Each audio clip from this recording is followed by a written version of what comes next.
And bank நிஃப்டியோடைய update இன்னைக்கு எப்படி இருக்குது அப்படிங்கிறத நம்ம பார்த்துடலாம்.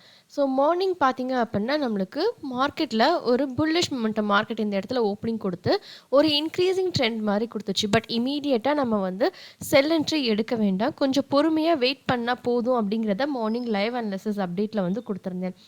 என்ன ரீசன் அப்படின்னு பார்த்தீங்க அப்படின்னா மார்க்கெட் நம்மளுக்கு ஒரு ரெசிஸ்டன்ஸை ஃபேஸ் பண்ணிவிட்டு ஓவரால் ட்ரெண்ட் வந்து டவுன் ட்ரெண்டில் வந்துட்டுருக்குது. கரெக்டாக அப்படி டவுன் ட்ரெண்டில் வரும்போது இப்போது மார்க்கெட் டிக்ரீசிங் ட்ரெண்ட்லேயே போகுது அப்படின்னாலும் ஸ்ட்ரெயிட் லைனில் டிக்ரீஸ் ஆகிறாது. கரெக்டாக இந்த மாதிரியான சின்ன சின்ன புல் பேக்ஸ் எடுத்து எடுத்து தான் மார்க்கெட் கொஞ்சம் கொஞ்சமாக தான் டிக்ரீஸ் ஆகும்.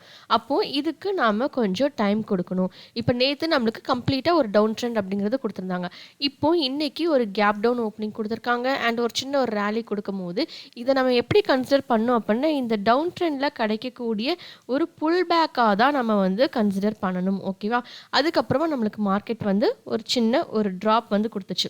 ஆனால் நீங்கள் கேட்கலாம், இந்த இடத்துல இருந்தே மார்க்கெட் டவுன் ட்ரெண்டில் வந்திருக்கு, அப்புறம் எதுக்கு நீங்கள் இந்த இடத்துல உங்களுடைய செல்லிங் கன்ஃபர்மேஷன் கொடுத்தீங்க, ஏன் இந்த இடத்துல செல்லிங் கன்ஃபர்மேஷன் கொடுத்தீங்க, இவ்வளோ பெரிய ட்ராப் கொடுத்துமே இதை நம்மளால் ஏன் கேப்சர் பண்ண முடியாது, ஏன் கேப்சர் பண்ணக்கூடாது அப்படின்னு பார்த்தீங்க அப்படின்னா கேப்சர் பண்ணுறதும் பண்ணாததும் ஒவ்வொருத்தருடைய தனிப்பட்ட விஷயம். ஓகேவா? ஆனால் இதுக்கு பின்னாடி உள்ள ப்ரைஸ் ஆக்ஷன் எப்படி இருக்குது அப்படிங்கிறத ஃபர்ஸ்ட்டு நான் வந்து உங்களுக்கு எக்ஸ்பிளைன் பண்ணிடுறேன். இப்போது மார்க்கெட் இந்த மாதிரி இன்க்ரீசிங் ட்ரெண்டில் லைட்டாக போயிருக்கு. கரெக்டாக மறுபடியும் இப்படி வந்துட்டு இப்போ இன்கேஸ் இந்த இடத்துல நீங்கள் உங்களுடைய செலன்ட்ரி எடுத்துருக்கிறதாவே வச்சுக்கலாம். ஓகேவா? பட் செல்லன்ட்ரி எடுத்ததுக்கப்புறம் என்ன ஆச்சு அப்படின்னா இந்த இடத்துலேருந்து அகெயின் மேலே போகி இவ்வளோ தூரம் போயிட்டு மறுபடியும் கீழே டிக்ரீசிங் ட்ரெண்டில் வருது அப்படின்னா ஃபர்ஸ்ட் ட்ரேட்லேயே நம்ம வந்து லாஸை அக்செப்ட் பண்ணிவிட்டு வெளியே வர மாதிரி ஆகிடும். கரெக்டாக?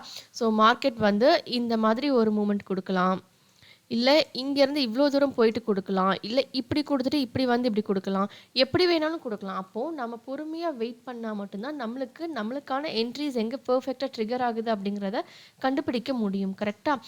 இப்போது நிஃப்டியில் பார்க்கும்போது நீங்கள் இவ்வளோ பெரிய டவுன் ட்ரெண்ட் இருக்குது, கேப்சர் பண்ணியிருக்கலாம் தானே அப்படின்ட்டு கேட்கலாம். இது பேங்க் நிஃப்டியில் நம்மளால் இந்த மாதிரி கேட்க முடியுமா அப்படின்னு பார்த்தீங்க அப்படின்னா கேட்க முடியாது. ஏன்?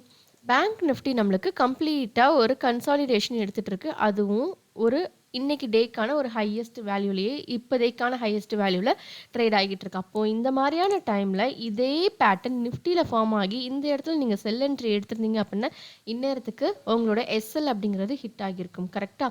ஸோ எப்போவுமே நம்மளுக்கு எங்கே என்ட்ரி கன்ஃபர்மேஷன் வருது அப்படிங்கிறத ரெண்டையும் சேர்த்து வச்சு பார்க்கும்போது தான் நம்மளால் வந்து ஐடென்டிஃபை பண்ண முடியும்.